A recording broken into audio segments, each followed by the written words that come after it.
Hi everybody, welcome to our book club.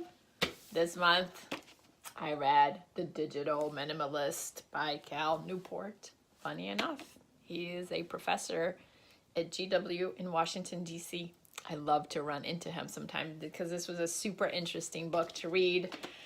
At the core of Digital Minimalist is just really getting rid of all of the things that keep us distracted.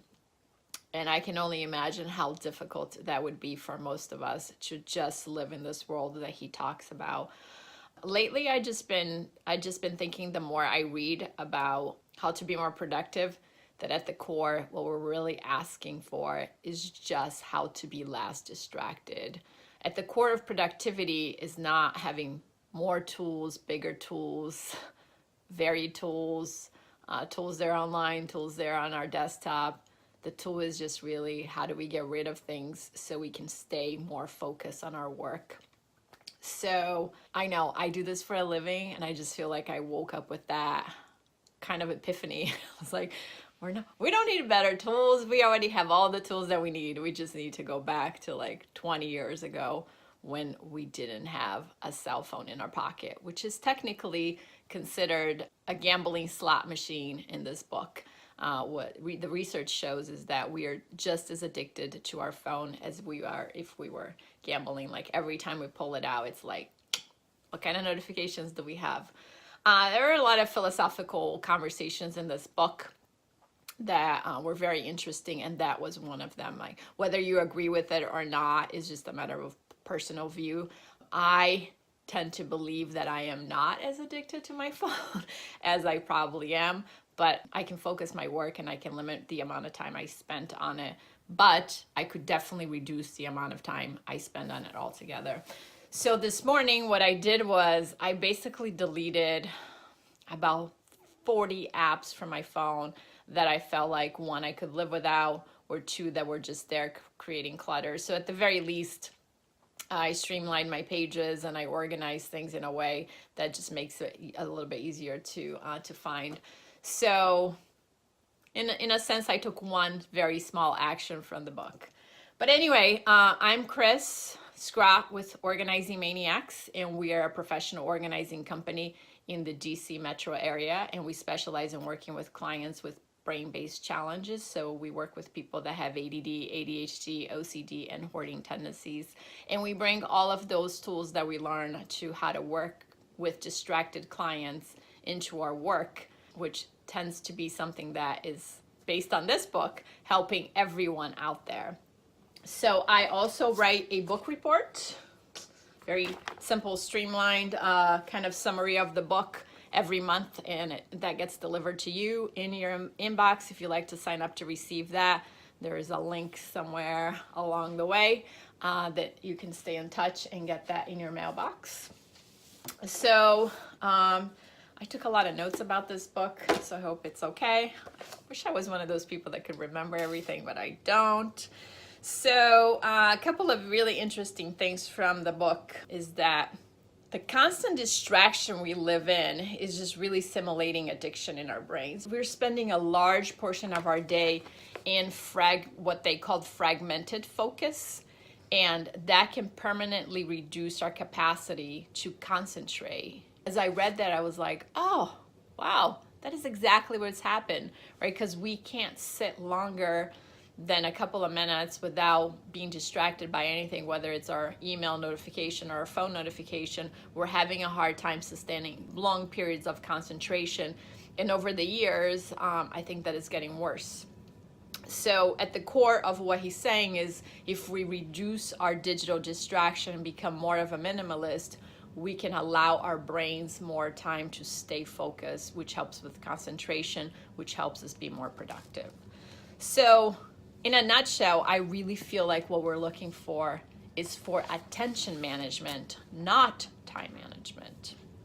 So I think social media is probably the biggest offender in our attention distraction that we have. You know, an average person checks their device about 85 times a day. And most people struggling with digital clutter are not weak-willed or stupid. I mean, we are successful professionals. we're striving students, we're loving parents. We are just having a hard time staying away from those notifications. So we're also not lazy. There are billions of dollars being invested in technology every day to make sure that, we keep coming back to it. I feel like my Facebook ad gets an update every single day or every other day. And I wonder, what in the world are they tweaking that requires so many updates? And I think some of these things are kind of geared towards how do they keep us engaged so we keep coming back to it. Digital minimalist, as a definition, as defined by the book, is a philosophy of technology use in which you focus your online time on a small number of carefully selected and optimized activities that strongly support things that you value, and then you can happily miss everything else. I also feel that at the core of the connection that we have is the fact that we are afraid to miss something that's really important. I teach a class on the power of when, which talks about chronotypes, and it talks about your energy and when you should be doing things and when you're most productive. And when I taught the class, I did say to one of the attendees, basically had her phone out all the time, and I made a little joke about this is how you don't learn anything, because you're not here and you're not there and you're not really paying attention. And she said, well, my kids could be having an emergency right now.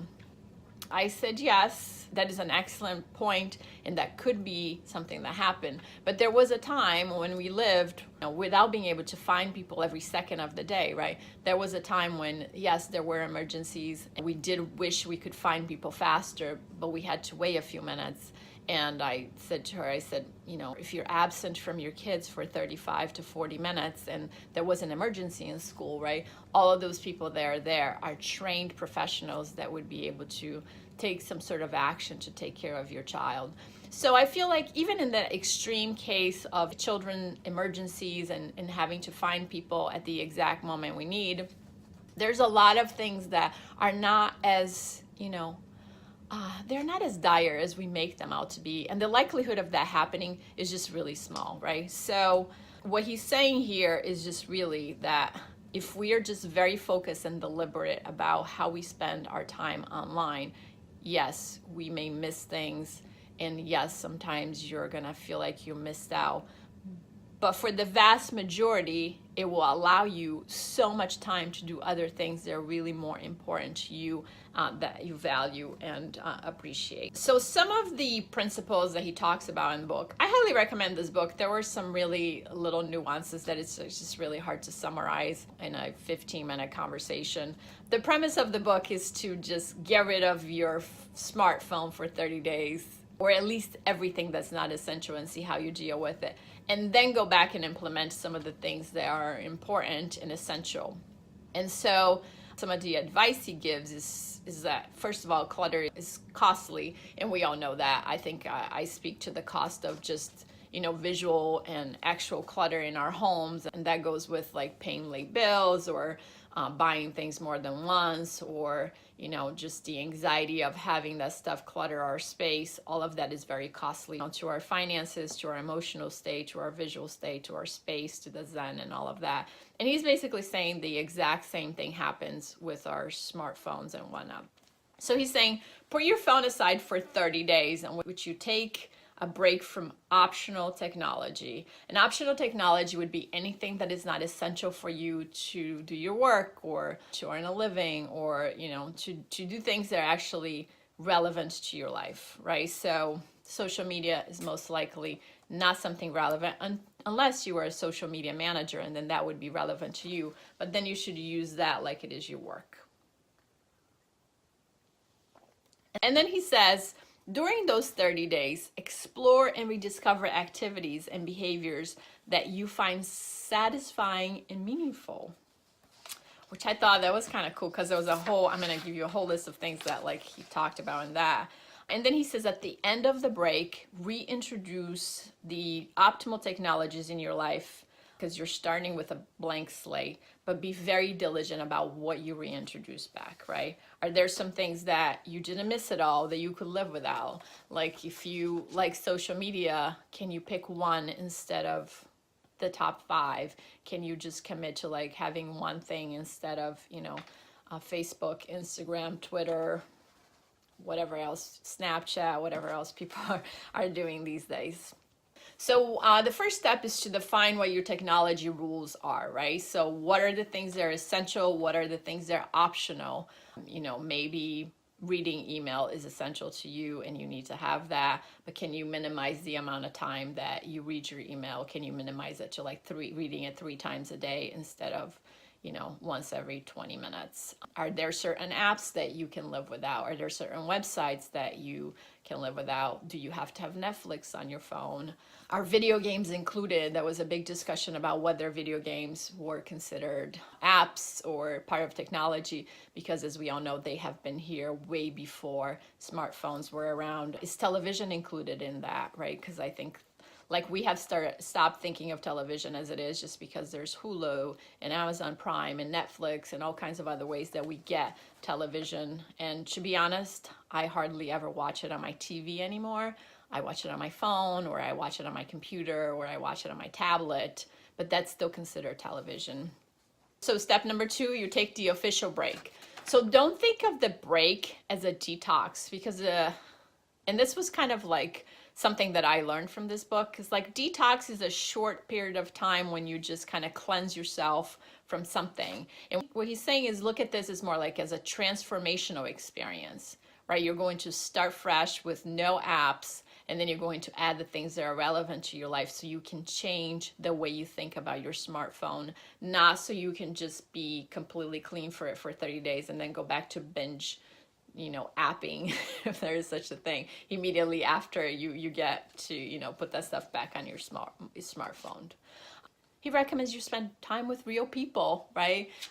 Rediscover your friends. So instead of thinking like, oh, I'm connecting with people on social media and that's a connection, like invite them to lunch, go to coffee, call them on the phone and have a conversation. So if you have 150 friends on Facebook, commit to like connecting with each one of those people on some sort of regular basis, whether it's like, once a month or once a quarter, or actually connect and have a conversation with those people. It'll be much more fulfilling than if you're just liking their posts on Facebook. He said, read the actual newspaper, like the old fashioned, paper version of it. Read an actual book. I personally have never been a fan of anything in digital because I'm very tactile. So I like to see how many pages I still have to read and how many pages I have already read. And I just have this love with the actual feel of paper. So I was never in the bandwagon of the, digital reading. So that's just been me. And I also print a lot of things on paper when I want to read an article or something, just because I feel like I need that version of it. However, I have lost the art of reading newspaper, as in the actual newspaper, for a real long time. The only times I actually purchased the newspaper is whenever, somebody quotes something about my business or organizing Maniacs or a tip that we have given. So I'll go and actually buy the actual newspaper and have the article, but that's the majority of the time. I just read that stuff online. But he's saying, let's just go back to the same art we used to have, which is actually, the printed newspaper. He talks about how we have lost the art of solitude. And I feel like in the last few books that I have read, it's just been one of the revolving themes that keep coming back, is that, we don't spend enough time thinking. We don't spend enough time just letting our brains just relax and wander and recharge. We are just constantly consuming information. And I am totally guilty of that, right? When I am not talking to people, when I'm not reading something, I am listening to something. So I feel like from the moment I wake up, my brain is always consuming information. And that was a great awareness for me to just remember that my brain just needs to just be from time to time. And that's just the way that our brains recharge from information overload. And what he was saying is solitude is not about what happens in our environment. It's about what happens in our brain. It's just allowing your brain to not be consuming any information. And solitude can sometimes be with people. It doesn't have to be alone. So he says for the first time in the human history, we're starting to fade away from solitude altogether. And that's a scary thing, because if you read enough books about the major developments in history, have come from people in solitude creating things that have changed our lives in so many ways, right? So what is life going to be like 100 years from now, since kids are no longer spending time in solitude wondering and actually developing things that may be useful for the future? That's a scary thought. We are living with noise in all parts of our lives, so it's just constantly coming from everywhere, and I'm sure that you relate to that. And our ability to be continuously distracted from our own mind is not a benefit to our brain. So some of the tips that he said is like, try to go places and leave your phone at home. And if you can't leave it at home, maybe leave it in the glove compartment, right? So you can be present for the people that you're spending time with. Take long breaks without your phone, and that means without any music, without any people, or if you're hanging out with people, just be present with them, but just like allowing your brain the space to just enjoy nature and quiet, and like in creating transformational thoughts in your own head. Write. We have lost the art of writing, so either journal or write to people or write notes. That can be extremely helpful for your brain. Call people on the phone. Right? We're also losing that sometimes. I find that if it takes me more than 2 text messages, I just pick up the phone and call people. And of course, my millennial friends are like, "Why are you calling me? We were just texting." And I am like, you can solve this problem in like 30 seconds if we call each other, and we could be here for a while if we're texting. So become more intentional about what you do with your time. Like, what do you do for fun, right? Seek activities that require world structure and social interactions. He says, fix or build something every week. That is kind of like a cool idea. I have a lot of friends there handy. I spent a good portion of my career in the remodeling industry, so a lot of my friends are still very handy with their hands. But I feel like whenever I need something fixed, I just call somebody and then they come over and they fix it. So I thought that was a cool reminder about just using our hands and our brains to just fix stuff that maybe like bring handy back in your home. Also, when I was in high school, I used to sculpt, and it was to be my favorite thing to do. I haven't done that in like 20 years. So I may bring some of that back into my life because I just thought it would be fun. He also talked about like gardening, even if it's in a pot, or like create something that requires your hands and your brains to think at the same time, and that is just kind of challenging in a way that takes you outside of just your everyday life. So I like to finish off with a quote that I thought was really interesting in the book. And he says that, simply put, humans are not wired to be constantly wired. And that was a powerful message. So here's another book club. I hope you learned something you didn't already know. I hope you're going to challenge yourself to take one action from this book club.